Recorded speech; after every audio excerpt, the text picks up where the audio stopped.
நினப்பத்தான் தூண்டும் அம்மா.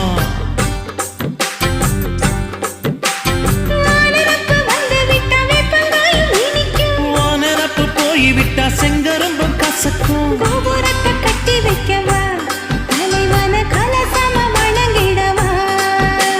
கட்ட விரல் ரத்தம் எடுத்தே கண்மணிய குங்குமமா வச்சு விடுவேன். தொட்டா சிணுங்கி போல தொட்டா சிணுங்குறாளே சிட்டார சிட்டுக்குருவி.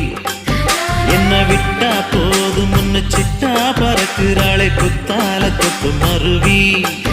அந்த